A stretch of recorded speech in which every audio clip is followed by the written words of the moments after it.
El Señor esté con ustedes. Y con tu espíritu. Del Santo Evangelio según San Mateo. Gloria a ti, Señor. En aquel tiempo Jesús dijo a sus discípulos: Cuando venga el Hijo del Hombre rodeado de su gloria, acompañado de todos sus ángeles, se sentará en su trono de gloria. Entonces serán congregadas ante él todas las naciones, y él apartará los unos de los otros como aparta el pastor a las ovejas de los cabritos, y pondrá a las ovejas a su derecha y a los cabritos a su izquierda. Entonces dirá el rey a los de su derecha: Vengan, benditos de mi Padre, tomen posesión del reino preparado para ustedes desde la creación del mundo, porque estuve hambriento y me dieron de comer, sediento y me dieron de beber. Era forastero y me hospedaron, estuve sediento y me dieron de beber. Era forastero y me hospedaron, estuve desnudo y me vistieron, enfermo y me visitaron, encarcelado y fueron a verme. Los justos le contestarán entonces: Señor, ¿cuándo te vimos hambriento y te dimos de comer, sediento y te dimos de beber? ¿Cuándo te vimos de forastero y te hospedamos, o desnudo y te vestimos? ¿Cuándo te vimos enfermo o encarcelado y te fuimos a ver? Y el rey les dirá: Yo les aseguro que cuando lo hicieron con el más insignificante de mis hermanos, conmigo lo hicieron. Entonces dirá también a los de su izquierda: Apártense de mí, malditos, vayan al fuego preparado para el diablo y sus ángeles, porque estuve hambriento y no me dieron de comer, sediento y no me dieron de beber. Era forastero y no me hospedaron, estuve desnudo y no me vistieron, enfermo y encarcelado y no me visitaron. Entonces ellos le responderán: Señor, ¿cuándo te vimos hambriento o sediento, de forastero o desnudo, enfermo o encarcelado y no te asistimos? Y él les replicará: Yo les aseguro que cuando no lo hicieron con uno de aquellos más insignificantes, tampoco lo hicieron conmigo. Entonces irán estos al castigo eterno y los justos a la vida eterna. Palabra del Señor.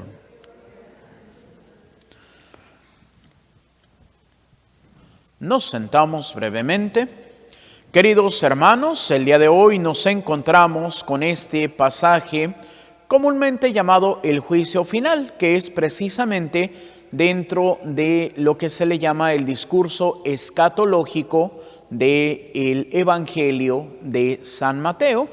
Recordemos que al final del Evangelio de San Mateo, sobre todo el capítulo 24 y 25, pues nos presenta lo que sucederá al fin.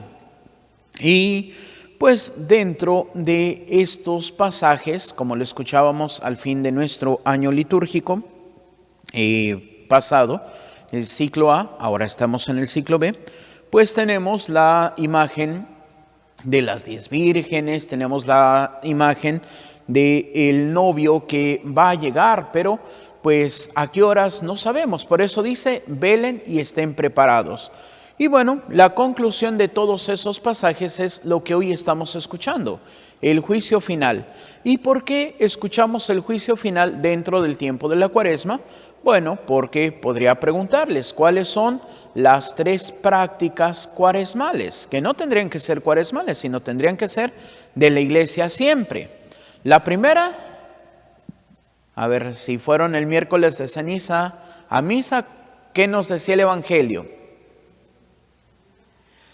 No, el ayuno es después. No, eso ya son las bíblicas. Oración, no, eso es después. Van a decir: ay, padre, ya no me acuerdo. Y es precisamente también de San Mateo, pero en su capítulo número 6, que es precisamente el segundo capítulo del Sermón de la Montaña, en donde Jesús nos presenta estas 3 prácticas. La primera práctica, que es que no sepa tu mano derecha lo que hace la izquierda. Y ya nos da ese ejemplo, dice: no sean como los hipócritas que van y hacen su ofrenda, pero la anuncian con trompetas. No, tú en cambio, que tu mano derecha no sepa lo que hace la izquierda. Y para decirlo correctamente, dice: Cuidad de no practicar vuestra justicia delante de los hombres para ser vistos por ellos. De lo contrario, no tendréis recompensa de vuestro Padre que está en los cielos. Por tanto, cuando hagáis limosna, no vayáis trompeteando por delante, como hacen los hipócritas en las sinagogas y por las calles, con el fin de ser honrados por los hombres. En verdad os digo que ya recibieron su paga. Tú, en cambio, cuando hagas limosna, que tu mano izquierda no sepa lo que hace la derecha. Así tu limosna quedará en secreto y tu Padre que ve lo secreto te recompensará. Después tenemos ahora sí la oración en secreto. Cuando vayas a hacer oración, no te levantes y la hagas en las plazas como hacen los hipócritas. No, tú en cambio, entra en tu cuarto, cierra la puerta y tu Padre que ve lo secreto te recompensará. Y la última es el ayuno. Cuando hagas ayuno, no seas como los hipócritas que descuidan su apariencia para que la gente note que estén ayunando. Tú en cambio, lávate, perfúmate y vístete de lo mejor para que la gente no sepa que estás ayunando, pero tu Padre que ve lo secreto te recompensará. Pero hoy nos vamos a quedar con esta primera: que tu mano derecha no sepa lo que hace la izquierda. ¿Y es por qué? Porque si vemos el juicio final, ¿de qué nos va a juzgar el Señor? De las obras de misericordia. Por ahí cuando somos niños, estamos en el catecismo, nos hacen aprendernos las benditas obras de misericordia, y a veces como cuando somos estudiantes, ¿y para qué me las hacen si nunca las voy a volver a decir? No, pero ¿cómo las vas a practicar si no las conoces? Y hoy, dentro de las 7 corporales, solamente el Señor nos habla de 6. Dar de comer al hambriento, dar de beber al sediento, hospedar al forastero, vestir al desnudo, visitar al enfermo, visitar al encarcelado. Y nos falta una, ¿cuál es? No, esa es espiritual. Los voy a regresar al catecismo. Dar sepultura a los muertos. De hecho, hasta en las exequias hay una distinción: si van a ser cremados, si van a ser sepultados. Si van a ser sepultados, inicia: ya que vamos a cumplir con el deber cristiano de dar sepultura a los muertos, lo hacemos conforme a la costumbre cristiana, rogando a Dios por nuestro hermano. Y es ahí donde son esas 7 obras corporales que nos van a llevar precisamente a demostrar que tanto amamos a Dios. ¿Por qué? Porque ya para ya más cercano a la Semana Santa, concretamente el Jueves Santo, hablamos del mandamiento nuevo, y por ahí ese viejo canto que está, y es precisamente de este tiempo de Cuaresma: un mandamiento nuevo nos da el Señor, que nos amemos todos como Él nos amó. ¿Y cómo nos amó? Hasta dar la vida por nosotros. Y entonces el mismo Señor dice: ámense los unos a los otros como yo los he amado. Y entonces tenemos que preguntar: ¿el Señor qué fue lo que hizo? Y San Pedro en su primera carta nos responde: Jesús pasó haciendo el bien. ¿Qué tanto bien nosotros hacemos? Y esa es la pregunta. ¿Por qué? Porque cuando hablamos del juicio pensamos: ay, el Señor me va a preguntar qué hice y qué no hice. Sí, pero todo enfocado en el amor. ¿Por qué? Porque también la primera carta del apóstol San Juan nos dice: ¿cómo me dices tú que amas a Dios que no ves, si desprecias a tu hermano al que ves? ¿Por qué? Porque ¿cómo yo voy a demostrar que amo a Dios? A través de mi prójimo. Como trato a mi prójimo es como trato a Dios. Por eso tenemos que esforzarnos día en día. ¿Para qué?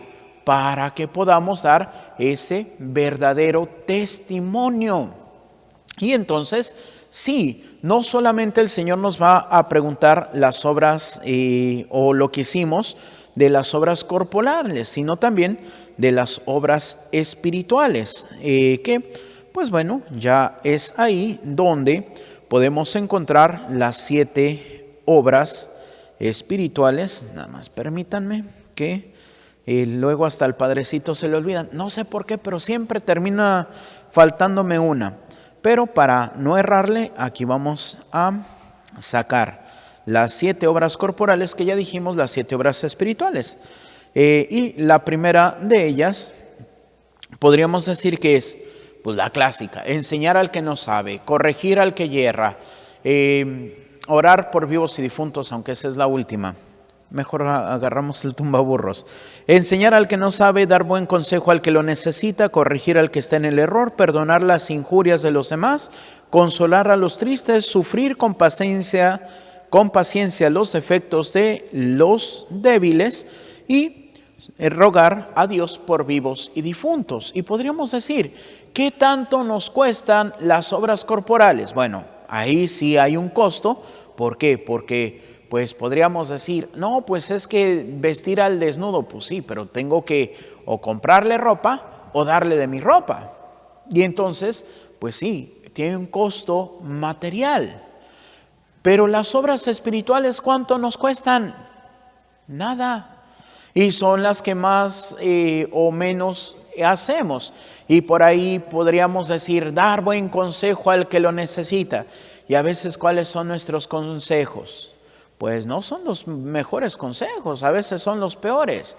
¿Por qué? Porque muchas veces, como dice el Señor al profeta Isaías, juzgamos humanamente, o como lo dice Jesús a San Pedro, le dice, tú juzgas según los hombres, pero no según Dios. ¿Y cuántas veces nuestros juicios son según los hombres? ¿Cuántas veces en lugar de soportar al otro que me está haciendo mal, empezamos a atacarlo? Y lo clásico, no, es que, por ejemplo, de alguien que vaya a la iglesia, es que tú vas a misa y mira cómo eres. Pues sí, estamos dando mal testimonio, sí, pero tampoco nos pueden juzgar por eso. Y es ahí donde San Pablo dice que el único que juzga es Dios. Porque si nosotros juzgamos, nos convertimos en idólatras, y más que idólatras, ególatras. Porque si yo me pongo a juzgar, me pongo en el lugar de Dios. Y entonces es ahí donde, ¿qué tantas veces he juzgado? ¿Qué tantas veces también hacemos juicios temerarios? Y los hacemos por suposiciones. Ay, es que dicen que fulanito es así, y nosotros le empezamos a echar hasta de nuestra cosecha. Ay, sí, fíjate que esto, ay, sí, fíjate que el otro. No, nosotros, ¿qué es lo que tenemos que hacer? Orar, que es también una obra de misericordia. Ahora sí que, como dicen, cada quien va a dar pues cuentas a Dios de lo que hacen. Oiga, padre, pero es que a mí me están haciendo el mal. Pues está hasta ese viejo dicho que dice, hay un Dios que todo lo ve. Así que tú pide por la otra persona, tú pide para que se salve. Por eso, hasta como dice el profeta, no es el profeta, el apóstol Santiago, si tú conviertes y salvas a uno de tus hermanos, ya te ganaste la vida eterna. Pero ¿cuántas veces nos esforzamos? Y es ahí donde viene precisamente la corrección fraterna, que ya más adelante vamos a ver en el Evangelio, que es precisamente esa parte de cuando veas a tu hermano que comete un error, ve y díselo en secreto. Si no te hace caso, ve acompañado de 1 o 2 para que sean 2 o 3 y corríjanlo. Si no hace caso, díganlo a la comunidad. Y si a pesar de eso, aléjate de él como si se tratara de un pagano. Pero ¿qué es lo que hacemos? Pues a veces lo conocemos o a veces ni los conocemos y empezamos a hablar. Y empezamos a juzgar y empezamos a criticar.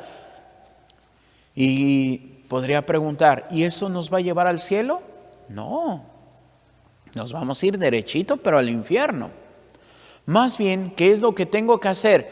Bueno, pues si ya sé que no va a cambiar, lo conozco, ya le dije, ya le dijimos varios, ya se le dijo a todo mundo y no va a cambiar, pues reza por él. No queda de otra. Por eso decía el Papa Benedicto XVI, cuando nada podemos rezar. Y entonces es ahí donde yo tengo que rezar. Ya, sí, si la otra persona no quiere corresponder al amor de Dios, bueno, entonces ya, por su libre decisión, pero por mí no quedó. Porque qué tal si no conoce totalmente a Dios, o como se dice, Dios nos da el don del arrepentimiento hasta el último segundo de nuestra vida, por eso es la misericordia. Pero después del primer segundo de nuestra muerte, Dios ya no es misericordia, Dios es justicia. Por eso tenemos toda la vida para cambiar de vida. Y es ahí donde precisamente el Evangelio del día de ayer que decía, conviértanse y crean en el Evangelio. ¿Qué es convertirme? Pues que voy a dejar mi mala vida para empezar a hacer lo que Dios me pide. Voy a dejar de hacer lo que yo quiero para hacer lo que Dios quiere. Y entonces, ¿qué es lo que quiere? El bien. ¿Por qué? Porque ¿quién es bueno? Sino solo Dios. Y eso lo dice precisamente el mismo Jesús en ese pasaje del capítulo 19 de San Mateo, el joven rico, que llega ese joven, oye Señor, oye Maestro, bueno, ¿qué debo de hacer para tener en herencia la vida eterna? La primera respuesta de Jesús, que es una pregunta, ¿por qué me llamas bueno? ¿Que no sabes que solamente uno es bueno y es Dios? Entonces, Padre, ¿yo no voy a ser bueno? No, claro que sí.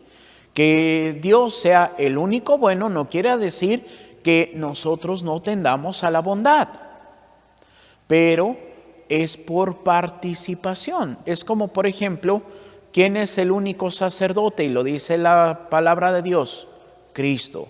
Oiga, Padre, ¿y usted qué es sacerdote? Bueno, yo participo del sacerdocio de Cristo. De igual manera, queremos ser buenos, tenemos que acercarnos a Dios para participar de la bondad de Dios. ¿Por qué? Porque nosotros somos personas heridas por el mal. Y eso nos lo recuerda muchas veces San Pablo, cuando dice que por la concupiscencia nosotros nos alejamos del bien para hacer el mal.